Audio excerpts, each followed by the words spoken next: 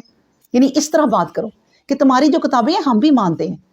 جب ہم انہیں یہ بات کہیں گے تو ان کا دل نرم ہو جائے گا، کیونکہ اپنے دین کا لحاظ ہر کوئی رکھتا ہے، تو وہ ان کے دل میں نرمی آ جائے گی کہ یہ تو ہماری کتاب پر بھی عمل کرتے ہیں۔ پھر اس کے بعد فرمایا وَكَذَلِكَ أَنزَلْنَا عَلَيْكَ الْكِتَابَ، اور اس طرح ہم نے تجھ پر قرآن کریم نازل کیا، جن کو ہم نے کتاب دی ہے وہ اس پر ایمان لے آئے ہیں، اور ان مشرکوں میں سے بعض بھی اس پر ایمان لے آئے ہیں، اور ہماری آیتوں سے وہی جھگڑا کرتے ہیں جو ہٹ درم ہیں، منکر ہیں جو۔ اور سو اے پیغمبر اسلام، اس سے پہلے نہ تو کوئی کتاب پڑھتا تھا اور نہ ہاتھ سے لکھ ہی سکتا تھا، اگر ایسا ہوتا تو اہل باطل شبہ میں پڑھتے۔ آخر اب ان کے شبہ کا سبب کیا ہے؟ نہیں، اب کیوں شبہ کر رہے ہیں؟ اللہ نے تو کوئی شبہ کی بات ہی نہیں چھوڑی۔ مطلب یہ ہے اس آیت کا کہ اللہ تبارک و تعالیٰ فرماتے ہیں کہ من کتاب ولا تخطہ بیمینک، ہاتھ سے نہیں یہ کتاب لکھی گئی کسی نے بھی پہلے، یہ کتاب تو ڈائریکٹ اتری ہے، اور ایک ایک آیت، دو آیت یا ایک رکوع جتنی بھی اللہ نے چاہے اتری ہے، اس سے پہلے تو یہ نہیں تھی۔ اور پھر سب سے بڑی بات یہ کہ میرا نبی لکھنا ہی نہیں جانتا۔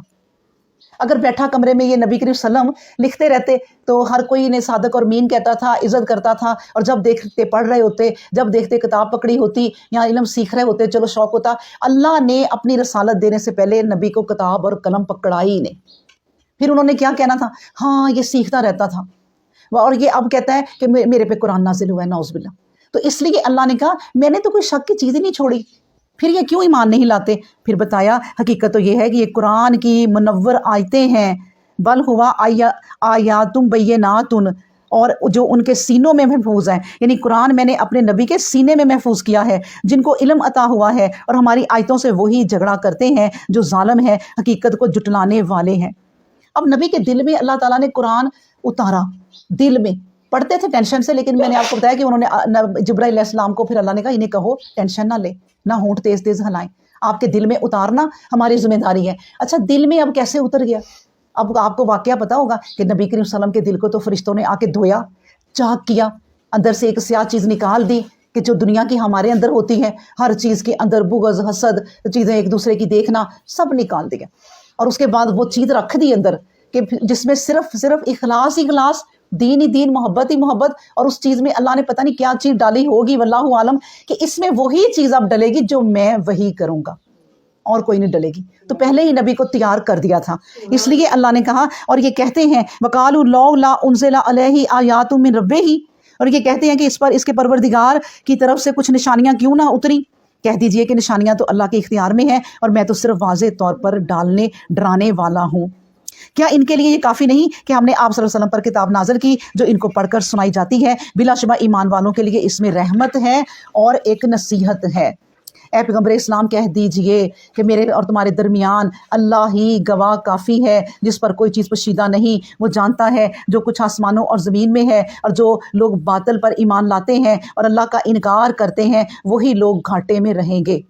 اور گھاٹا بھی کوئی ایسا ویسا، آپ خود ہی سوچیں، ہم کوئی سودا لائیں تو کہیں سے مہنگا لے آئیں تو ہمیں اتنا پچھتاوا ہوتا ہے کہ ہائے میں تو گھاٹے میں رہی، میرے اتنے پیسے ضائع ہوئے، اب مجھے پتہ چلا کہ فلاں جگہ سے تو اور سستا ملتا ہے۔ ہم اتنا سا بھی لاس اپنا نا برداشت نہیں کر سکتے۔ تو وہ لوگ اللہ نے کہا گھاٹے میں، کتنا بڑا گھاٹا، جا کے پتہ چلے گا کہ یہ کیا ہوا، اتنی بڑی جنت اور یہ والے اعمال کرنے تھے، اور اتنا بڑا دوزخ کہ اللہ کا انکار کرنے میں، اور دنیا میں جو عیش کرتے رہے وہ تو ہم گھاٹے میں تھے، تو وہ گھاٹے میں رہے۔ اللہ نے کہا یستعجلونک بالعذاب، اور یہ لوگ آپ صلی اللہ علیہ وسلم سے عذاب کی جلدی کرتے ہیں، اور اگر اس کا ایک وقت متعین نہ ہوتا تو ان پر عذاب آ چکا ہوتا۔ وہ ایک روز اچانک ان پر آ کر رہے گا اور ان کو خبر بھی نہ ہوگی۔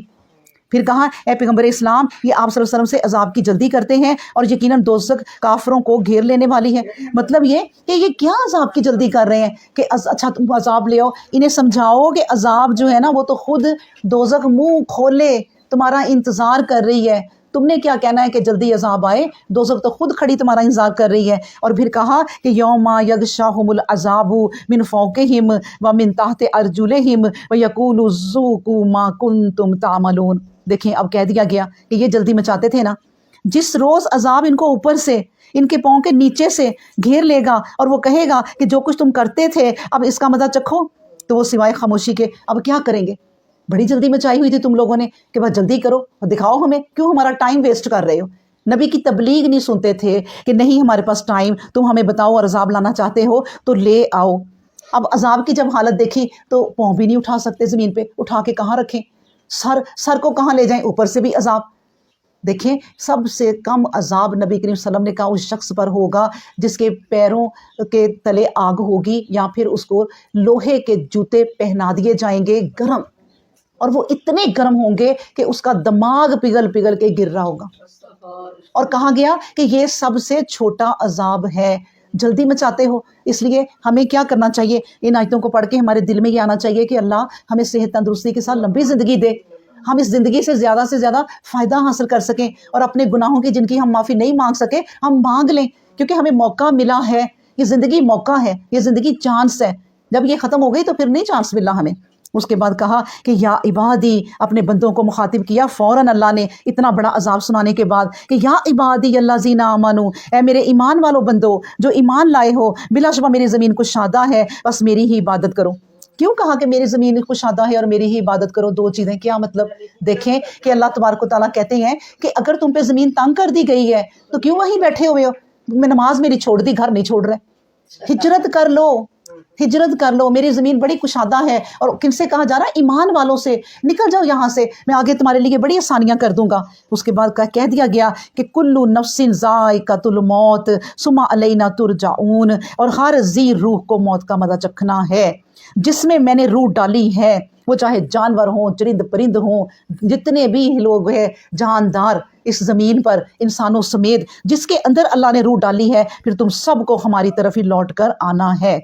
اور یہ بات یقینی ہے، اس پہ شک نہ کرو۔ والذین آمنوا وعملوا الصالحات، اور جو لوگ ایمان لائے اور نیک عمل کیے، ان کو یقیناً ہم بہشت کے بالا خانوں میں جگہ دیں گے، جن کے نیچے سامنے نہریں جاری ہوں گی، وہ وہاں ہمیشہ ہمیشہ رہیں گے، وہاں سے ان کو نکالا نہیں جائے گا۔ کیا ہی اچھا بدلہ ہے نیک عمل کرنے والوں کا۔ اب دیکھیں یہاں دنیا میں نا ایک انسان ہو اور وہ اس کے پاس اللہ نے کروڑوں خربوں پیسہ دیا ہو، اور وہ اتنے پیارے ایریے میں گھر جا کے بنائے اور بہت بڑا گھر بنائے۔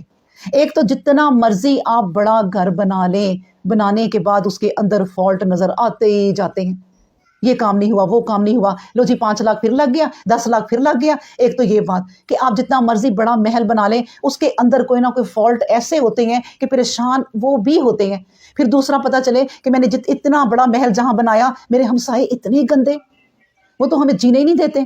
پھر باہر دیکھا جائے تو وہ ماحول بھی عجیب سا ہے۔ تو یہ گھر جو دنیا میں بناتے ہو ان کا کوئی نہیں فائدہ، بس ایسے بناؤ کہ ایک مسافر کھڑا ہے اور بس اس نے چلے جانا ہے اور بس کا انتظار وہ کر رہا ہے۔ یہی بات اللہ اپنے ایمان والوں کو سمجھا رہے ہیں۔ اور پھر اگلی بات جو سمجھائی ہے وہ یہ ہے کہ الذین صبروا علی ربہم یتوکلون، یہ وہ لوگ ہیں جنہوں نے صبر کیا اور اپنے پروردگار پر بھروسہ رکھتے ہیں۔ اور غور کرو ذرا کہ کتنے جانور ہیں جو اپنی روزی اٹھائے نہیں پھرتے، اور اللہ ہی ان کو رزق دیتا ہے اور تم کو بھی، اور وہی سننے والا ہے۔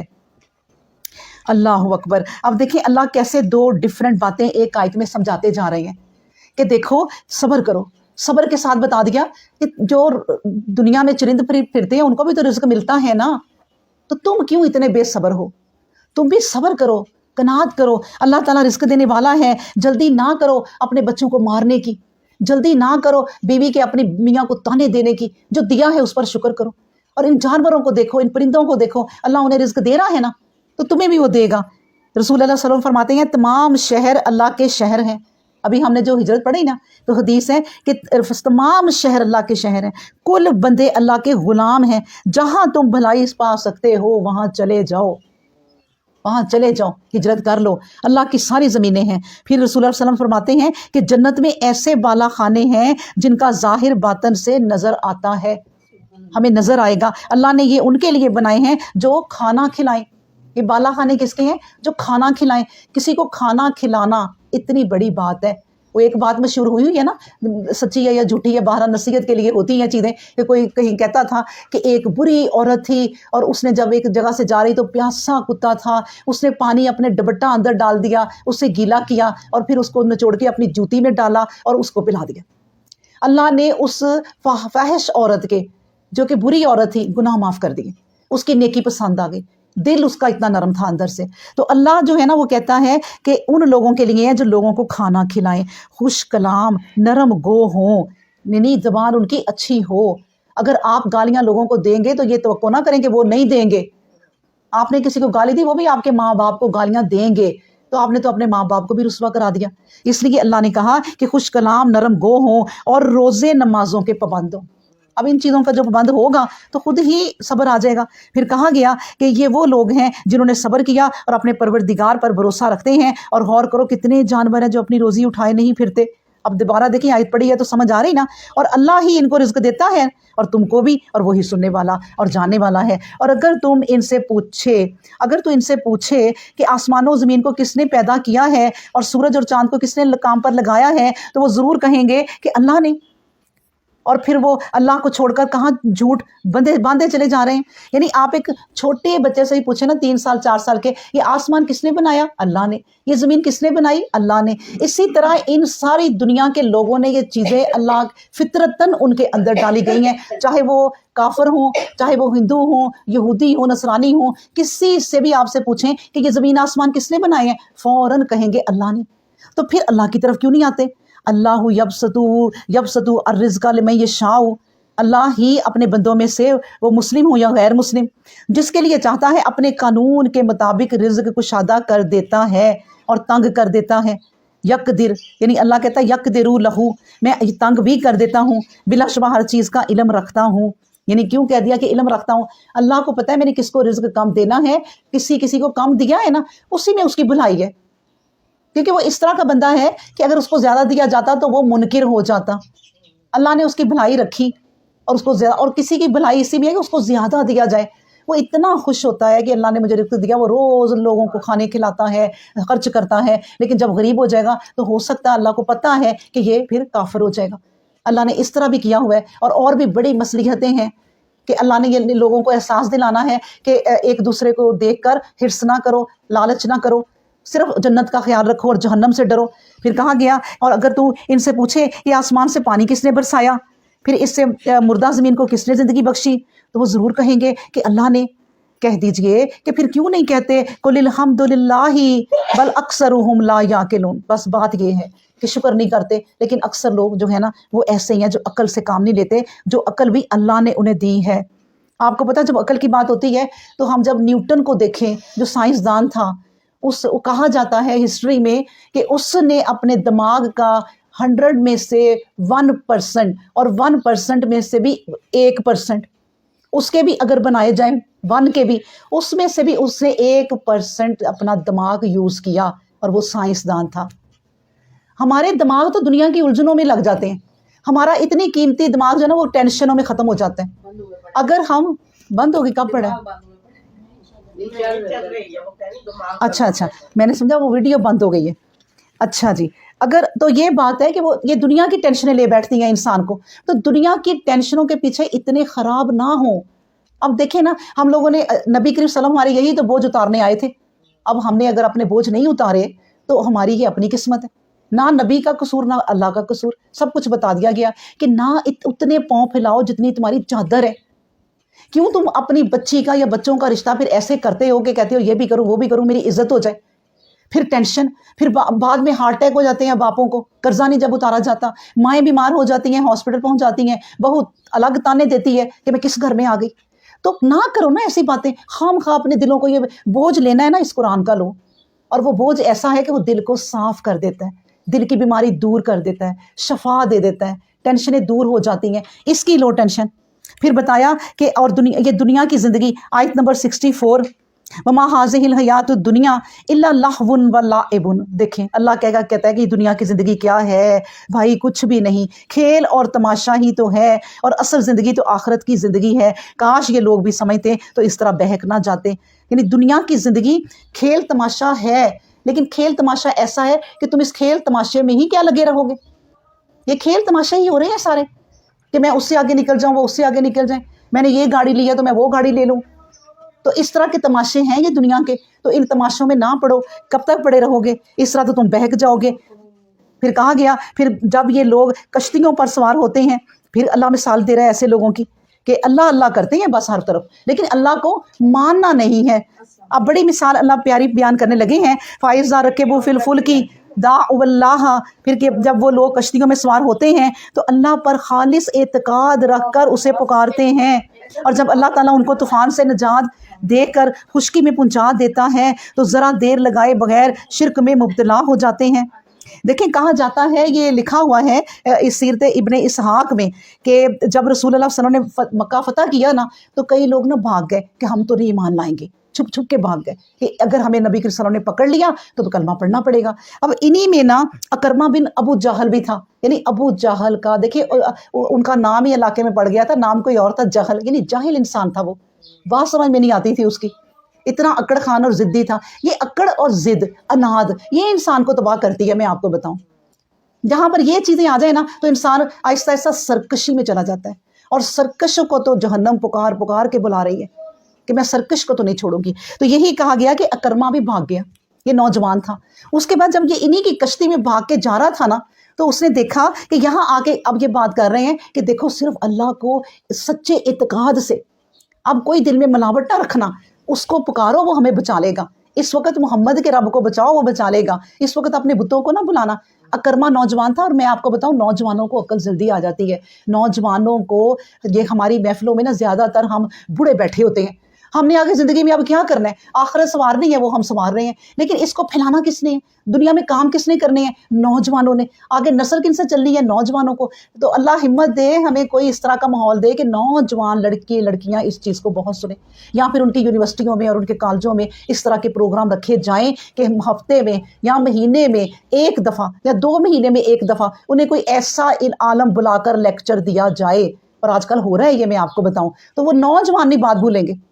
تو یہ نوجوانی ہے، جا رہے ہیں۔ اس نے جب دیکھا کہ اب یہ محمد کے رب کو پکار رہے ہیں، اب کہاں گئے ان کے وہ جس کے لیے بھاگے ہیں، ان کے بت کہاں گئے پھر؟ تو اس کے ذہن میں آیا اور اس نے دل میں کہا، اللہ میں واپس چلا گیا نا تو میں تو نبی کریم صلی اللہ علیہ وسلم کے قدموں میں گر جاؤں گا اور کلمہ گو ہو جاؤں گا، وہی سچا دین ہے۔ تو یہی ہوا، پھر وہ جب واپس آیا اللہ تبارک و تعالیٰ کا اس نے کہ کلمہ پڑھ لیا۔ پھر کہا گیا کہ کیا لوگ دیکھتے نہیں کہ ہم نے حرم کو امن کی جگہ بنا دیا ہے، حالانکہ ان کے ارد گرد لوگ اچک لیے جا رہے ہیں، پھر کیا وہ باطل پر ایمان رکھتے ہیں اور اللہ کی نعمتوں کی ناشکری کرتے ہیں۔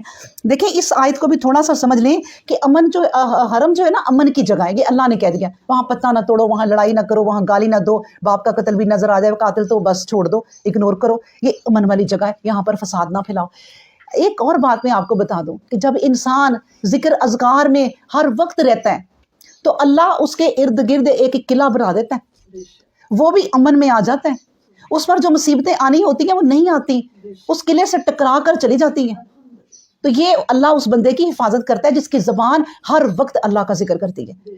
تو پھر کہا گیا وَمَنْ أَظْلَمُ، اور اس سے زیادہ ظالم کون ہوگا جو اللہ پر جھوٹ باندھے، اور اللہ کی جب وہ اس کے پاس پہنچ چکا ہے تکذیب کرنے کا، تکذیب کرے۔ کیا کافروں کا ٹھکانہ جہنم نہیں ہے؟ یقیناً جہنم ہے، اللہ نے کہہ دیا۔ پھر اس کے بعد کہا کہ وَالَّذِينَ جَاهَدُوا فِينَا، یہ بات ہے کہ جو لوگ ہماری راہ میں کوشش کرتے ہیں ہم ضرور اپنا راستہ دکھا دیتے ہیں، اور بلا شبہ اللہ نیکی کرنے والوں کے ساتھ اچھا ہے۔ اور ان اللہ لمع المحسنین، محسن دیکھیں نیکی کرنے والے، محسن، محسن جو ہوتا ہے نا بڑے آگے کی بات ہوتی ہے، ایسے لوگ جو احسان کر کے جتائیں نا، ایسے لوگ جو خاموشی سے کام کرتے جائیں، اللہ ان لوگوں کو پھر پسند کرتا ہے جو دکھاوا بھی پھر نہیں کرتے، نیکیاں کرتے ہیں بتاتے بھی نہیں ہیں، کہتے ہیں نا نیکی کر اور دریا میں ڈال، بس نیکی کر کے بھول جا۔ لیکن ہم لوگ کیا کرتے ہیں، ہمیں انہی چیزوں نے مار دیا۔ ہم کسی کے ساتھ نیکی کرتے ہیں تو بدلے میں ہم اس کا انتظار کرتے ہیں کہ ہاں دیکھیں کہ اس نے کیا کیا، یہ پھر محسن نہیں ہے، یہ تو نیکی کے بدلے نیکی لینے والے ہیں۔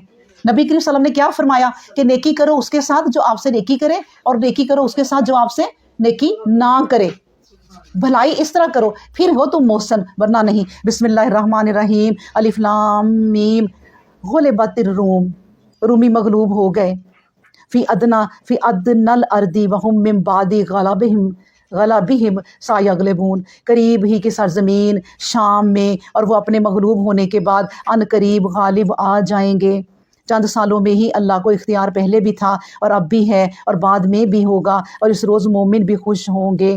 اللہ کی مدد، اللہ جس کو چاہتا ہے اپنے قانون کے مطابق مدد فرماتا ہے، اور یہ غالب آنے والا اور پیار کرنے والا اللہ ہے۔ دیکھیں اب ایک واقعہ ہے چھوٹا سا جس کو میں ان شارٹ سنا دیتی ہوں کہ یہ روم کا ذکر کیوں ہے۔ نبی کریم صلی اللہ علیہ وسلم جب مکہ میں تھے اور مشکلوں میں تھے، اس وقت ہی روم کی اور ایران کی جنگ ہو رہی تھی، جس طرح ہم اب دیکھتے ہیں کہ جنگیں ہو رہی ہیں۔ اس وقت ان کی جنگ ہو رہی تھی اور ہمیشہ ایرانی جو ہے نا وہ فتح پا جاتے تھے۔ ایرانی کون تھے؟ وہ ایران کے لوگ اس وقت آتش پرست تھے، اور یہ جو مشرکین تھے نبی کریم صلی اللہ علیہ وسلم کے ساتھ یہ بت پرست تھے۔ یہ یہاں رہ کے اپنے ایرانیوں کے لیے دعائیں کرتے تھے کہ کیونکہ وہ ہمارے بھائی ہیں، وہ آگ کو پوجا کرتے ہیں اور ہم بتوں کو پوجا کرتے ہیں، تو وہ ہمارے بھائی ہیں، وہ جیتے اور وہ غلبہ پاتے تھے ہر وقت۔ لیکن نبی کریم صلی اللہ علیہ وسلم کی اور صحابیوں کی جو تھی نا خواہش یہ تھی کہ وہ ہمارے اہل کتاب جیتیں۔ جو رومی تھے وہ اہل کتاب تھے، اور اہل کتاب کا ساتھ دیکھیں اب اللہ نے ہر وقت کہا ہے کہ جب تم سے وہ کوئی بری بات کرے تو تم کہو کہ ہم تو تمہاری کتاب کو ہی مانتے ہیں اور ہم اپنی کتاب کو بھی، تو ہمیں سکھا دیا گیا کہ وہ تمہارے بھائی ہیں، ان کا کھانا بھی تم کھا سکتے ہو، ان کے ساتھ رشتے بھی کر سکتے ہو اگر اخلاق تمہارے اچھے ہیں آپس میں۔ تو یہ کہا گیا کہ ان کی جب جنگ ہو رہی تھی تو اس طرح مکے میں یہ دو گروہ تھے۔ نبی کریم صلی اللہ علیہ وسلم کے صحابہ چاہتے تھے کہ جو روم ہے وہ جیت جائے، وہ اہل کتاب ہیں۔ تو ایک دفعہ کیا ہوا کہ یہ آ گئی آیت، اللہ نے جب ان کی خواہشیں دیکھیں تو اللہ نے کہا کہ غلبت الروم،